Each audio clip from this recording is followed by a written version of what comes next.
Welcome everyone to the Wake Up Call channel. It's important to pay attention to how things like sports are going to start normalizing what the New World Order wants in place. And again, we're seeing the advancement of technology. We've seen through sports over the years how obsessed people have not only become with sports and their teams, but the overall obsession that most crazed sports fans have with the officiating. This wasn't like this in the 60s, the 70s, and the 80s. Almost every single call in sports is under a microscope, and that is by design to bring about artificial intelligence, even included in sports. And as it filters into sports, it filters into day-to-day life. Now, sports in general are the modern day, what we see now with the NFL, Major League Baseball, every sport that is a global sport, what we see is really modern day Roman gladiators. It's like the Roman Colosseum recreated. And it's very important for the New World Order that people put a lot of their emotional investment into sports. They take a lot of anger and aggression out on sports. People are so asphyxiated with their sports teams and their enemies in sports that they don't pay attention to who their true enemy is. In reality, the same people who are taking away their rights little by little, they keep them distracted with the bread and circus instead of paying attention to what wicked people who are actually even controlling sports are doing to humanity. So I want to thank a subscriber over on the website, Curtis, for sharing this with me. And again, everybody over there who is sharing in the forum, great information that we all need to keep our eyes on, because little by little, if you understand what the overall goal is with technology, with artificial intelligence, we're seeing it seep into all different aspects of our day-to-day lives. And now a company called Wicket, which really should just rename itself Wicked, is bringing in facial recognition, facial authentication into NFL stadiums. In other words, they're bringing in biometric credentials. When you walk into a stadium, they will, just like out of Minority Report, just like out of these sci-fi movies, which were really put in place to program you and desensitize you to the future, is what we're seeing right now coming to reality, right? We're seeing robots being allowed to exist among us, telling us that robots and AI can kill us, much like movies like Terminator, right? And we're saying, what? Wait, they could kill us? Yeah, but we need it. What do we need it for? We need it because, they advance us. We could watch stuff quicker on our phone, or they could write papers for us in school. What? Okay, sure, whatever. I'm too busy playing Pokemon, right? That's the society we live in.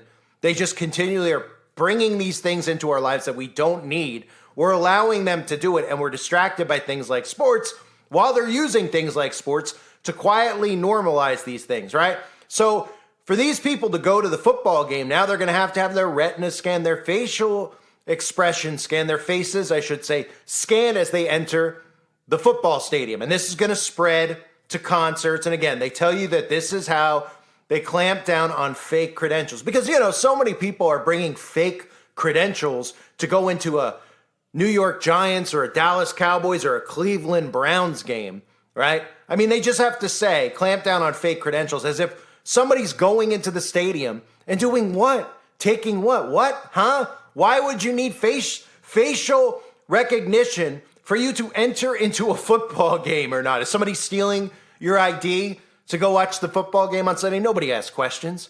So they continue to push, and push, right? So it shouldn't surprise us that this is what the NFL is now doing. And again, the NFL founded by Walter Camp. He's one of the founding fathers of the NFL. Walter Camp, class of 1880, Skull and Bones member. Of course, Freemasonry, Skull and Bones. All these sports connect back, and all these owners connect back to Freemasonry and secret societies. The money that they got, the wealth that they have, was never achieved the way that you're told. These people keep everything in an inner circle, in their brotherhood. They distribute the wealth among themselves. And of course, we're the servants to these people. And that includes owners in sports who own these franchises that are allowing robo-umps and allowing all these other things to occur, like facial recognition, to get into stadiums, right? And again, it's the same thing with baseball. Like I said, the robo-umps are arriving at baseball next year. I've been talking about it since 2016, getting people prepared for it. The more they criticize every single call, the more they put everything under a microscope, the more people are going to beg for it. That's how problem reaction solution works, right? Instead of going, what do we care so much for about a guy dropping a football or catching a football? Why is it life or death? Why are people, calling out of work or drinking excessive amounts of booze because their football team is losing a game on a call that might be controversial? Because they're making you so obsessed with these things, you don't even realize you're under mind control. They're making you so obsessed with these things that they're actually programming you without you even realizing it into wanting this technology that they're telling you is more perfect than humans because the referees are making mistakes, the umps are making mistakes. So we'll use technology, then we don't have to worry about mistakes anymore, right? And then everybody goes, yeah, that's the best thing. And then that filters into your day-to-day life. That filters into your job where they start micromanaging you at work, saying, you know what, we can replace you with a computer or a robot. And then you go, oh, okay, wait a minute. How did we get here? You say, oh, remember when you weren't pushing back on replacing refs and umps and replacing human beings' jobs with machines? Oh, yeah, well, that was because I was rooting for my sports team and I was mad because they lost. Well, tough. Now look where we are, right? The same thing I talk about with free speech and everything else, with the libs and the Republicans going back and forth in this seesaw, stripping us of our rights, and then people going along with this stuff. Technology is the enemy of humanity. And technology, while all these people are distracted about who could have babies and who can't, they are quietly giving AI and technology rights, the same types of rights that humans would have. And thus, eventually, when you want to remove this, when you realize it's dangerous, you're not going to be able to. Okay? So, again, baseball, another sport formed by Freemasons. And let's start here with the selfie-based face biometrics. So, for anybody out there that's wondering, because I know most people aren't, but if we all just sit for a second and say, right, how did the whole selfie thing start, right? Because people used to take pictures with a camera, right? They used to have a camera, they took a picture. Okay. Well, people weren't taking this thing called a selfie, right? They weren't taking selfies with Polaroids. People were taking pictures for them, but most people weren't holding it around there, holding it out wide and then looking into the camera lens. Of course, this was all training without the majority of society realizing you were getting trained for biometrics. You were getting trained to take a selfie because what is the common theme of every selfie other than, of course, Botox and puffy lips? The common theme is that most, 99%, I would say, of people taking selfies are looking where? Right into the camera lens. So they've been trained subliminally without even realizing it, like every celebrity who has manufactured and engineered social human behavior by taking pictures of themselves deliberately so that you copy them and then go about your day taking pictures of yourself for no reason whatsoever and posting it out to the world thinking that anybody wants to see it. This is the sickness that we live in. This is the, hive mind that we're living in where they could program you this easily. So the selfie in general was all programming for biometrics. So people are going to go into these stadiums and they're just going to tell them, it's like taking a selfie. Take a selfie with the camera. Go up to the camera, take a selfie. They'll probably even market it so people could go up and take a picture, then they'll send it to their Instagram account. They won't think anything of it. You know what they're programmed to say? That people like me are crazy. We're conspiracy theorists. What's so bad about this stuff, right? The next thing you know, they're going to come to their door and they're going to say, hey, I'd like to sleep with your wife and your kid. They're going to go, wait, what? They go, yeah, it's what everybody's doing. It's the right thing to do. It's a good thing to share. Okay, all right.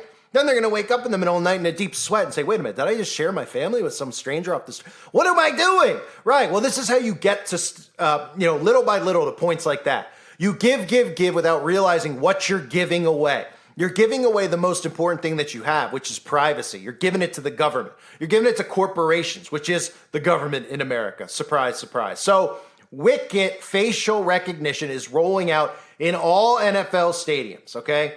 All NFL stadiums starting August 8th. And again, people aren't even going to blink when they see this stuff because they've been slowly conditioned into it, even with things like the outbreak that just occurred, where people were going into stores and they had to look into, a machine to have their temperatures read. This was all mass conditioning.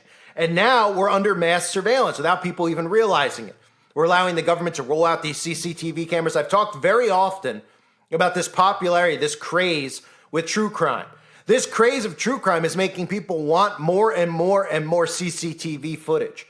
They're going, wow, the case was solved, thankfully, because somebody had a camera on their car, and somebody had a camera on their front door, and somebody had a camera on their eyeball. And now we could just see everything all at once, so we don't have to worry anymore. Next thing you know, it's going to be you that they turn it on. Because when you suddenly disagree with the government, when you suddenly realize that the government is against you, not for you, it'll be too late. And then things like your bank account will get frozen. You will not be able to even open or close doors. And you certainly won't even be able to shower or flush the toilet when you want to, especially with that carbon footprint in place. So this is what they're saying. Last year's express entry facial recognition pilot, which occurred at NFL venues, was a field goal for Wicket. And again, field goal in the NFL is 33 yards. For anybody out there that's still listening, if you're wondering, there's your 33. With Freemasonry, why would they pick a 33-yard extra point, I should say? Because the number 33 is significant to them. So the biometric provider has now scored a touchdown as the league prepares to roll out Wicket's face biometric system for digital credentialing across all 30 NFL stadiums, starting with preseason games on August 8th. In a LinkedIn post, Wicket CEO Jeff Bohm announced the expansion, saying all 32 teams, starting with the New England Patriots. No surprise, when I'm talking about these people being Freemasons or being in brotherhoods, Robert Kraft, perfect example to use, is in the tribe, is he not, of these people. And of course, their willingness to get this type of technology in our day-to-day lives without you realizing it, right? So the New England Patriots will be using Wicket to streamline and secure the credentialing program. And again, this is a big thing because they've been slowly integrating this in certain stadiums. So I know I covered this, like the New York Mets, a few stadiums are having. When they get it in every stadium, this is a slow drip. This is what I call it, the slow drip. You put it in a stadium, you put it in a concert, you wait to see if there's any pushback. You wait to see if people just go along with it, if they go up to it, if they take the selfie with it, if the pre-programming has worked, and it has.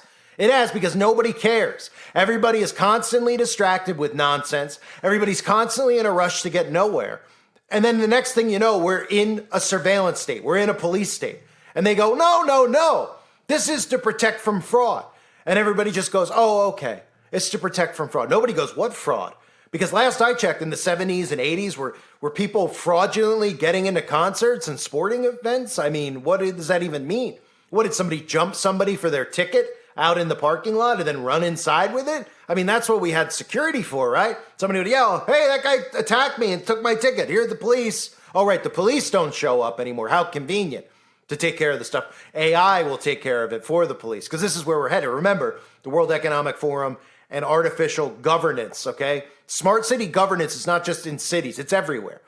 Okay, it's not these little pilot cities. Eventually, it's everywhere. It's every store, it's every street, it's your own home. That's what it is. You're going to be governed via the technology. It's very simple.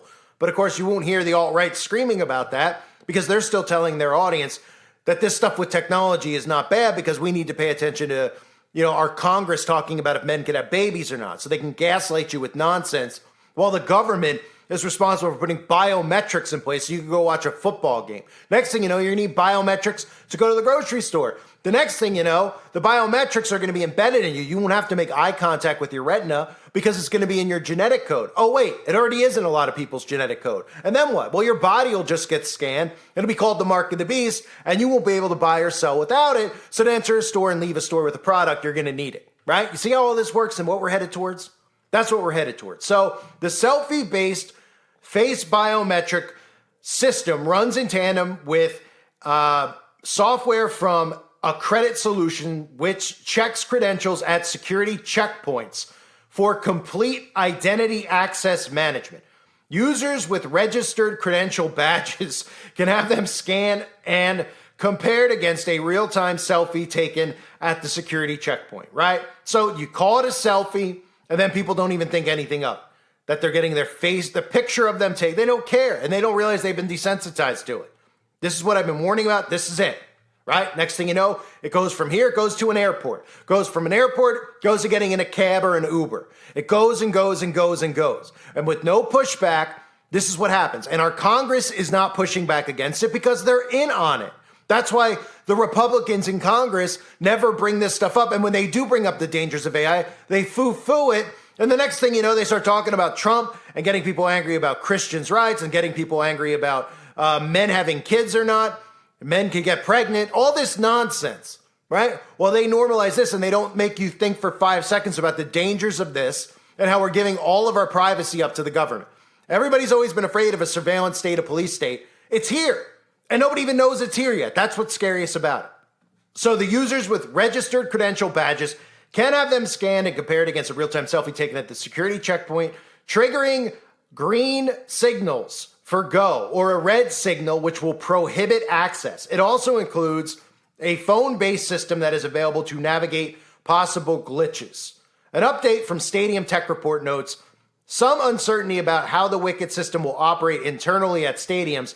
Early versions of Wicket systems have simply used Apple iPads mounted on poles to provide a place for facial recognition via the iPad camera, says the update. Recently, entry technology companies, including Access, have been busy integrating Wicket software into their entry hardware, so it's possible that teams could end up using that method to host the Wicket system. And eventually it'll just be, look, you could walk right in and walk right out. I've talked about the Amazon Go Store, how important that is, right? To take a look at what the Mark of the Beast and the New World Order will look like, because you'll be able to walk in and walk out. You won't have to do anything else. No scanning, no nothing, right?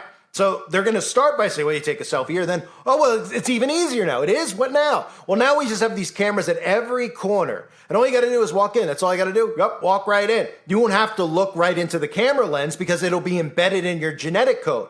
You know that thing they've been talking about? Gene editing? Right. And they're running gene editing on humans? Right. When you're gene edited and you have a certain something in your genes, you won't need to look up at the camera and make eye contact anymore. You'll just be able to walk in and instead of people going, whoa, this is frightening, this is scary, they'll just go, oh, it's even easier. I don't even have to look up and do the selfie anymore. I can walk right in, walk right out because I'm in a rush to get nowhere. Oh, right. You got the Mark of the Beast. What? What is that? I never even heard of that. Are you Christian? Yeah, I'm Christian. You never heard of the Mark of the Beast? No, I haven't. Well, that's the world we live in, ladies and gentlemen. So the NFL is on board. You will start seeing this, I guarantee, at concerts if they're not already there. Some musicians do it, I'm sure. Right? You'll start probably hearing it at Taylor Swift concerts, this concert. They'll probably say, hey, Taylor Swift is having this. And they'll go, oh, okay, what is that? And they'll go, well, if you take the picture and you look right in and do the selfie for the facial recognition, we'll send you a picture of you looking at the camera and we'll airbrush Taylor Swift's face on your rear end. What? Yeah. Or they'll say, hey, we'll send a picture of Taylor Swift with her arm around you. And these people just go with it. Go with it. Because remember, they've trained all of these young people to think everything's a joke, right? They don't realize that the privacy does matter. They're making them think their privacy doesn't matter. They're making them think free speech doesn't matter. They're making them think that owning guns is bad when the government owns guns, that civilians shouldn't have the ability to own guns to protect themselves from the government because they go, what are you going to do against the government? Well, why do you think the government's so scared of civilians having guns? Because the government's gone rogue and the government knows there's more of us than them. So they've trained all these people. They've desensitized so many people with the selfie.